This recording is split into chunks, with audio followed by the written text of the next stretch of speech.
నమస్తే రమగారు. నమస్తే జయ.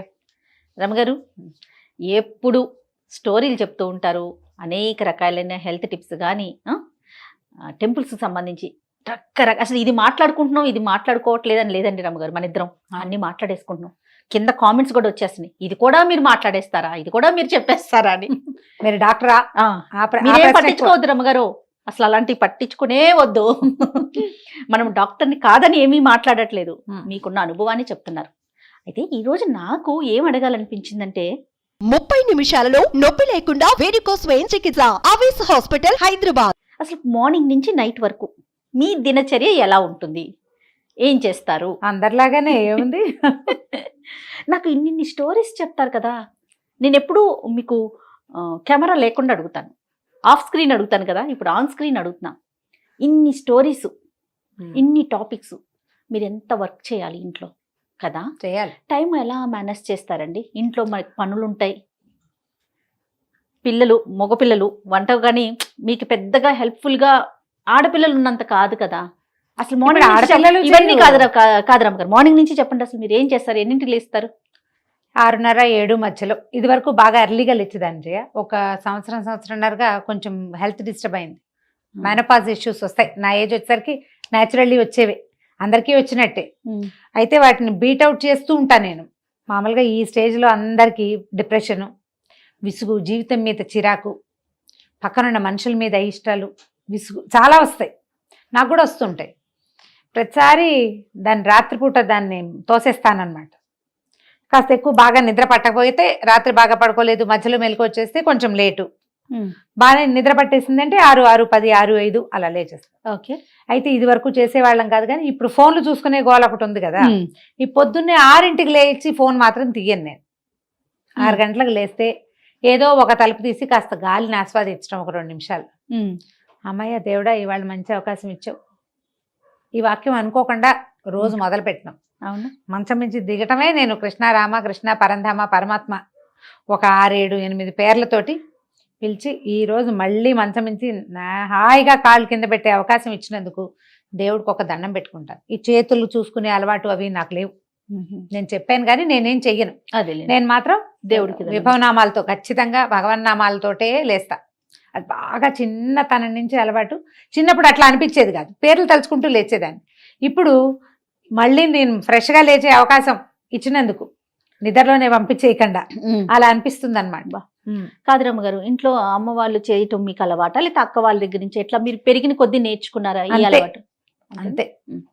నెక్స్ట్ గోవిందనామాలు అవి వినపడుతుండేవి, పెద్దవాళ్ళు చెప్పుకునేవాళ్ళు. పొద్దున్నే తెల్లవారుజామున 4ంటికే ఏవో ఒకటి, పొద్దున్నే లేచేసిన వాళ్ళు ఉంటారు కదా, అట్లా అలవాటు అయ్యింది. అట్లా ప్రాక్టీస్ అంతేనమాట. మనం ఇంట్లో అంటుంటే పిల్లలకు కూడా వచ్చేస్తుంది కదా, అందుకే అడుగుతున్నా. అదొక ప్రాక్టీస్ అంతే. పడుకునేటప్పుడు శ్రీరామనామం చెప్పుకోవటం, లేచేటప్పుడు కృష్ణనామాలు చెప్పుకోవటం అదొక అలవాటు. లేస్తే స్టవ్ ముందు రోజు రాత్రే పని చేసేస్తే పర్వాలేదు, బాగానే రెడీగా ఉంటుంది. లేకపోతే గబగబా ఆ పని చేయటం. కాఫీ, పాలు 2 డికాక్షన్ పెర్క్యులేటర్ వేసుకుంటాను నేను. నాకు బాగా చిక్కటి కాఫీ అలవాటు. 1 టైమే, రోజుకు ఒకసారి కాఫీ, అది కూడా ఫస్ట్ కాఫీ కొంచెం పెద్ద గ్లాసు. మా వారికి బ్లాక్ కాఫీ అలవాటు అయిపోయింది, ఆయన పాలతో కాఫీ దాకా. ఆయనది బ్లాక్ కాఫీ, నాది 2 కాఫీలు కలుపుతాను. 2 కాఫీలు 2 కలుపుకోవటం. కాఫీ చేత్తో పుచ్చుకొచ్చి న్యూస్ పేపర్ చూసేదాన్ని ఇది వరకు. ఇప్పుడు ఏంటంటే ఫోన్లో గూగుల్ న్యూస్ అలవాటు అయింది అనమాట. ఒకవేళ నేను ఆన్లైన్లో ఉన్నానని తెలిస్తే ఫారిన్ నుంచి నాతో మాట్లాడేవాళ్ళు కొంతమంది ఎవరైనా మెసేజ్ గుడ్ మార్నింగ్లు పెడతారు. నేను ఏ గుడ్ మార్నింగ్కి రెస్పాండ్ అవ్వను. ఇది ఇప్పటికి ఎన్నోసారో చెప్పటం. ఒక్కళ్ళ కూడా నేను తిరిగి గుడ్ మార్నింగ్ అని కానీ శుభోదయం అని కానీ చెప్పను. ఒకే ఒక రామకృష్ణ ఉన్నారు నా ఫ్రెండ్, ఆయన మాత్రం శుభోదయం పెడతారు. నేను ఒక కప్పు కాఫీ బొమ్మ మాత్రం పెడతాను ఆయనకి, నేను ఈ పని చేస్తున్నాను. అది కూడా వారం రోజులకు ఒకసారి. ఆయన రోజు గుడ్ మార్నింగ్ నేను ససేమిరా పెట్టేయను. ఇక ఎవ్వరు ఎన్ని వందల మెసేజ్లు ఉన్నాయి గుడ్ మార్నింగ్లు, నేను ఎవ్వరికి రెస్పాండ్ అవ్వను. విచిత్రంగా నేను రెస్పాండ్ అవ్వకపోయినా మళ్ళీ మర్నాడు గుడ్ మార్నింగ్ వస్తూనే ఉంటుంది. ఏదో ఒక రోజు పెడతారనేమో, మేబీ.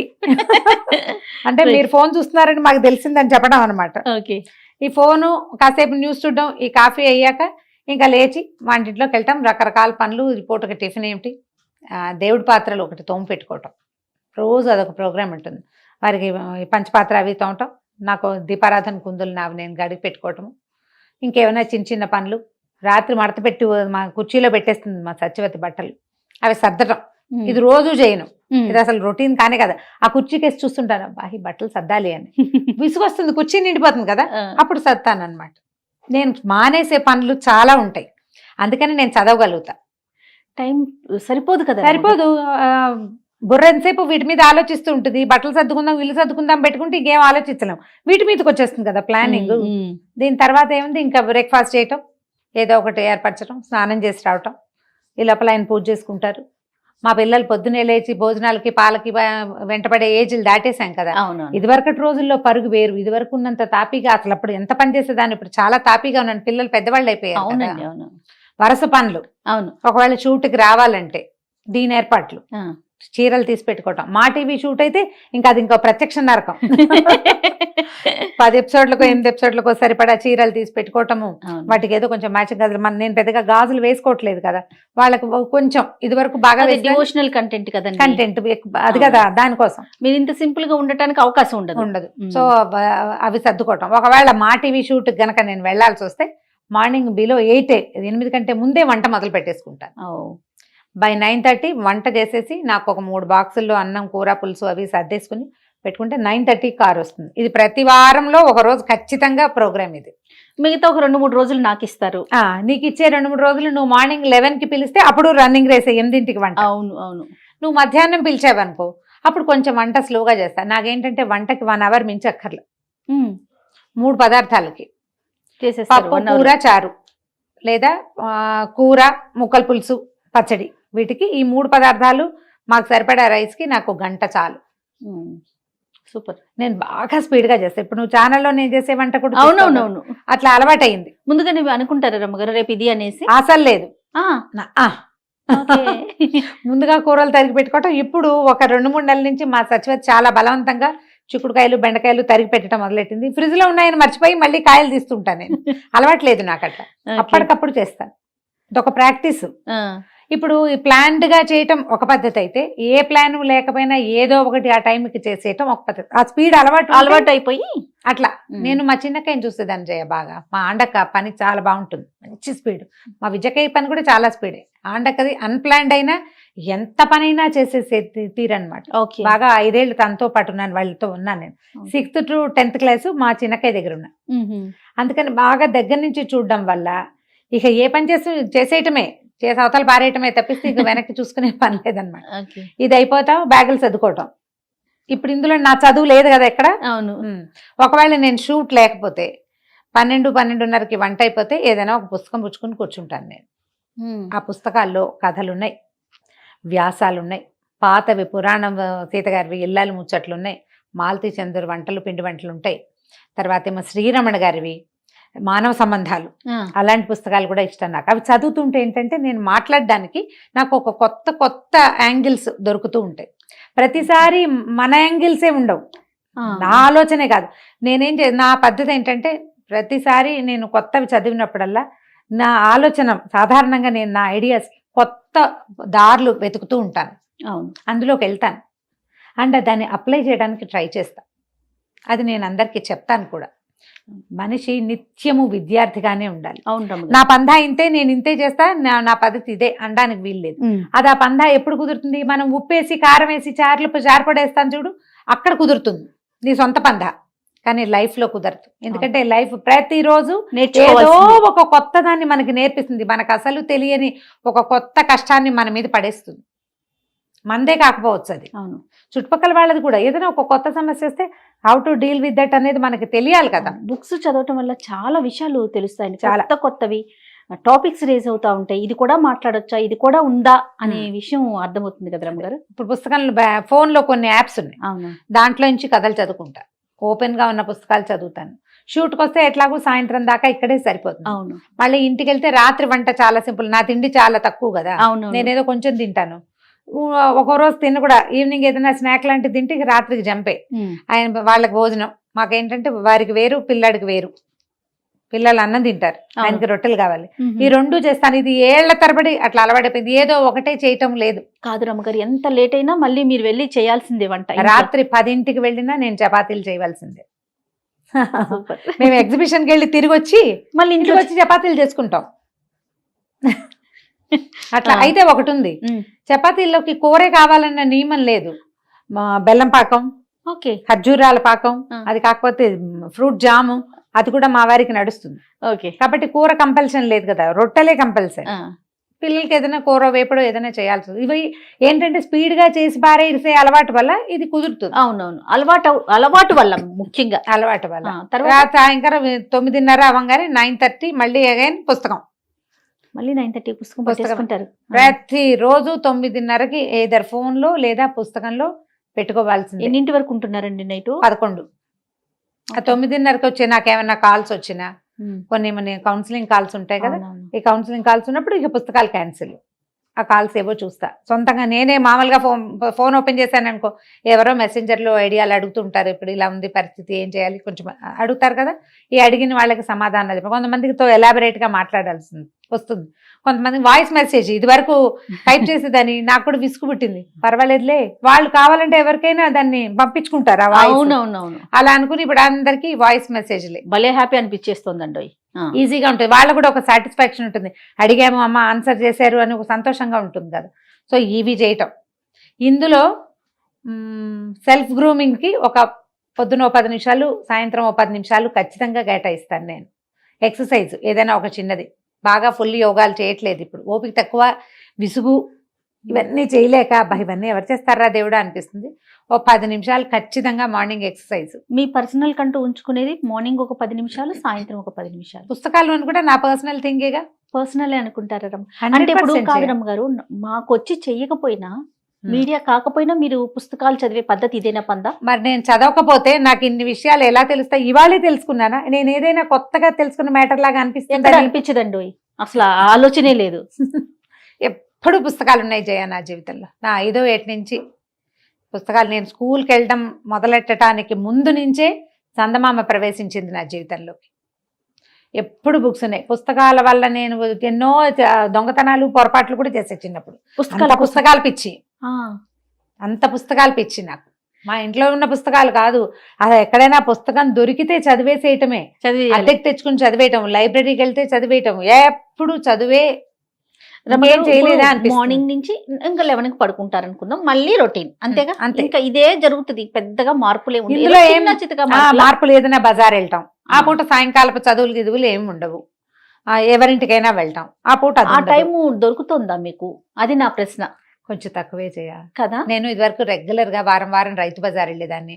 వారంలో ఒకసారి లేదా 2 సార్లు ఏవైనా కొనడానికి. ఎంతసేపు అమీర్పేట బాగా తిరిగేసేదాన్ని ఫ్రీక్వెంట్. నేను అమీర్పేటలో ఎంతమంది చూసుంటారో, అవునంటారు అందరు. ఇప్పుడు ఈ మధ్యకాలంలో అసలు నేను రైతు బజార్ టైం పెట్టలేకపోతున్నా. 1.5 సంవత్సరంన్నర అయింది నేను రైతు బజార్ వెళ్ళి. పిల్లలే ఏదో హ్యాండిల్ చేస్తున్నారు, లేదా బయట నుంచి వచ్చేది. ఇక ఇప్పుడు కదా మనకి కోవిడ్ నేపథ్యం కూడా ఒకటి వచ్చింది కదా, దాంతో ఇంకా అసలు పూర్తిగా పోయింది. రెండోది, ఇప్పుడు నేను భయపడుతున్నాను కూడా. ఎక్కడికైనా బయటకు వెళ్తే కొంచెం జనం చేరటం కొంచెం ఇబ్బందికరంగానే ఉంటుంది. ఫ్రెండ్స్తో వెళ్తే కొంచెం చికాక్గా అనిపిస్తుంది. అంటే ఎవరైనా పలకరిస్తే చికాక్ అని చెప్పడం కాదు, ఇది నాకే ఒక డెలికసీ అనమాట. నేను ఇలా జనాలతో గుర్తింపబడ్డము చాలా అద్భుతమైన విషయమే, కానీ నేను దాన్ని హ్యాండిల్ చేయలేకపోతున్నాను. అంటే ఫ్రీగా లేదనమాట, మొహమాటంగా. నా గ్రూప్ లో నాకు ఎంబరాసింగ్ గా అనిపిస్తుంది. మా అక్కయ్యలకి సంతోషంగానే ఉంది, కానీ నాతో వచ్చిన వాళ్ళు మా అక్కయ్యలు వాళ్ళే ఎక్కువగా ఉంటారు కదా, వాళ్ళు బాగానే ఉంటారు. కానీ నాకే ఒక చిన్న ఎంబారసింగ్ గా వీళ్ళతోటి నన్ను వాళ్ళ నుంచి సెపరేట్ చేసి. ఫ్యామిలీ మెంబర్స్ భలే మనకన్నా వాళ్ళకి ఎక్కువ బాగుంటుంది రమ్మగారు. బాగా ఎంజాయ్ చేస్తారు అక్కలు. మా వారు కూడా, మా వారి పిల్లలు కూడా బాగా ఎంజాయ్ చేస్తారు. మేము అక్కడ ఎక్కడికో వెళ్ళాం, గాన్గాపూర్ వెళ్తే అక్కడ వృక్షం కింద కూర్చున్నాం అనమాట. అశ్వత్థ వృక్షం చాలా బాగుంటుంది అక్కడ. అశ్వత్థ వృక్షం కాదు, ఏమనాలి దాన్ని, గుర్తు రావట్లేదు నాకు. మా స్వామివారిది చెట్టు ఉంటుంది కదా, మన దత్తాత్రేయ స్వామివారు ఉండే వృక్షం. ఐడియా లేదు రమ్మగారు నాకు. ఆ చెట్టు కింద కూర్చున్నాం, చుట్టూతా అన్ని గట్లుగా ఉండి అందరు రాసుకుంటారు, చదువుకుంటారు. ఈ గురుచరిత్ర పారాయణ చేసుకునేందుకు వీలుగా దీపం పెట్టుకుని చదువుకోవచ్చు. నేను మామూలుగా నామాలు రాసుకునే అలవాటు ఉంది నాకు. ఆ పుస్తకం పుచ్చుకెళ్ళి అక్కడ రాసుకుందామని రాసుకుంటున్నా. ఎవరమ్మయ్య అంటే, మీరు రమారావు కాదండి, అందరూ మరాఠీ వాళ్ళు, కన్నడ వాళ్ళు. ఆ మధ్యలో ఒక అమ్మాయి ఇచ్చి పలకరించింది అంతే. ఇలా కాస్త కనపడుతూ ఉంటాయి. కొంచెం ఎంబరేసింగ్ గా ఉండటం మొదలుపెట్టి కాస్త జనాల్లోకి వెళ్ళడం తగ్గించాయి. ఇది వరకు బాగా బజార్లు తిరిగేదాన్ని, ఎవరికి ఏం కావాలన్నా నేనే షాపింగ్ చేసేది. రమ్మగారు, పర్సనల్ లైఫ్ ని మిస్ అవుతున్నాను ఆ స్పేస్ పోతుంది అన్న ఫీల్ ఏమన్నా అనిపిస్తా ఉందా మీడియాలోకి రావటం వల్ల? అంత లేదు అంటే చాలా బిజీ అయిపోయారు కదండి మీరు, ఇటు అటు 2 చోట్లకి వర్క్ చేయటం. అవును. సో ఆల్మోస్ట్ స్టూడియోస్ లోనే ఉంటారు, నాకు తెలిసి వీక్ 4 days స్టూడియోస్ లోనే ఉంటున్నారు కదా. అట్లా ఏమన్నా అనిపిస్తా ఉందా, రొటీన్ లాగా అనిపిస్తుందా, బోర్గా కానీ లేవటం రావటం వెళ్ళటం లేవటం నా పరిస్థితి అదే అనమాట. అంటే అంత రోజు రావట్లేదుగా, నేను అనిపిస్తుంది వరుసగా హెక్టిక్ గా చేస్తాం చూడు, మధ్యలో పండగలు వస్తాయి, అవి వస్తాయి, ఇవి వస్తాయి, ఈ మన కార్తీక పురాణం అవి బాగా వెంటనే చేయవలసి వచ్చింది. అలాంటప్పుడు ఉండేది. కాకపోతే ఏంటంటే కొంచెం ఎక్కువ పరిచయాలు, స్నేహాలు ఎక్కువ, బాగా మా పలకరించే వాళ్ళు ఎక్కువ, ఇదంతా ఎంజాయ్మెంటే సంతోషంగానే ఉంటుంది.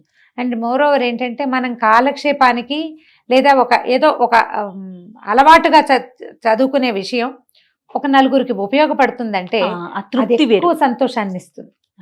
అది చాలా సంతోషాన్ని ఇస్తుంది. నాకు మెసేజ్లు వస్తాయి, చాలా మంది పెడతారు, మీరు మాకు చాలా మా ఇంట్లో మెంబర్ అయిపోయారు, మేము రెగ్యులర్ గా మీరు చెప్పేది వింటున్నామంటే, నేను చెప్పగలిగే మామూలు విషయాన్ని సాధారణమైన విషయంగా నేను చెప్పేదాన్ని ఎవరైనా వింటారు, వాళ్ళకి నచ్చింది అండ్ వాళ్ళ లైఫ్ లో అది వాళ్ళకి ఉపయోగపడుతుంది అంటే, ఏమిటి భగవంతుడు మన జీవితానికి సార్థకత ఇక్కడ ఇచ్చాడు, ఎందుకు పుట్టామో అనిపిస్తుంది జయ. జీవితంలో అప్పుడప్పుడు మనకి చాలా విసుకొస్తుంది, రకరకాల సమస్యలు ఇంట్లో అనుకో, అప్పుడే మన హెల్త్ బాగోపోవటం, అప్పుడే చుట్టాలు రావటం, మనం ఎక్కడికైనా వెళ్లాల్సి రావటం, ఏ పని మానగలిగే అవకాశం లేకపోవటం, అన్నీ మనమే మోస్తున్నాం అనిపించటం, అలాంటప్పుడు చాలా విసుగ్గా ఉంటుంది. దానికి ఇది ప్లస్. ఇలా ఎవరైనా మన మాట వింటారు, మనం చెప్పేది ఒకళ్ళకి యూజ్ అవుతోంది అంటే అది ఎంత ప్లస్సో. ఆ ప్లస్ నా రొటీన్లో ఏంటంటే నాకు చాలా పెద్ద ప్లస్ అన్నమాట. బరువుగా అనిపించిన చేత కావట్లేదు అనిపిస్తుంది, పెద్ద వయసు పెరుగుతుంటే కొంచెం అనిపిస్తుంది. అయినా ఖచ్చితంగా ఈ బూస్ట్ నాకు రోజులో ఒక 3-4 మెసేజ్ల ద్వారా దొరికేస్తుంది. సూపర్. అది డైలీ రొటీన్ లోకి వచ్చేసి అనమాట. ఫోన్ చూసేదాన్ని కాదు ఇది వరకు, ఇప్పుడు రొటీన్ గా ఫోన్ ఒకటి నా రొటీన్ లో భాగం అయిపోయింది. అంతే మన రొటీన్. అంతే. ఇందులో మా సాధారణ గృహిణికి డిఫరెంట్ గా ఏమైనా ఉందా? ఎవరికైనా ఏముంటుంది? ఏముండదు. అంటే మీది కొంచెం వేరుగా ఉంటది కదా రమ్మగారు, ఎందుకంటే మీ ప్రెజెంటేషన్ ఉంది, హౌస్ వైఫ్ గాను రెండు మీరు నిర్వర్తించాలి కదా. ఒకటి పాత్ర అయితే అది వేరు. అవును కదండి. ఇప్పుడు నేనున్న ఓన్లీ హోస్ట్, నా ప్రొఫెషన్ ఏంటి, నేను హోస్ట్. ఇంట్లో నా పనులు, ఇప్పుడు మీరు చెప్పిన పనులు ఏవి నేను అంతగా చేయలేకపోతాను. పొద్దున్న నుంచి సాయంత్రం దాకా నా ప్రొఫెషన్ ఇదే కాబట్టి ఇక్కడే ఉంటాను, నాకు సపోర్టివ్ గా అమ్మున్నారు కాబట్టి సరిపోతుంది. అట్లా మీది వేరు, మాది వేరు ఉంటుంది కదా. అదే పిల్లలు చిన్నప్పుడు వేరే రకంగా ఉండేది, పెద్దవాళ్ళు అయ్యారు ఇప్పుడు. అంటే అప్పటికి మీరు ఇట్లా జాబ్ కానీ ఏది లేదు కదా, ఒక అవకాశం లేదు కాబట్టి. సో బాగుంది రమ్మ గారు, super. Thank you so much. Thank you. నమస్తే.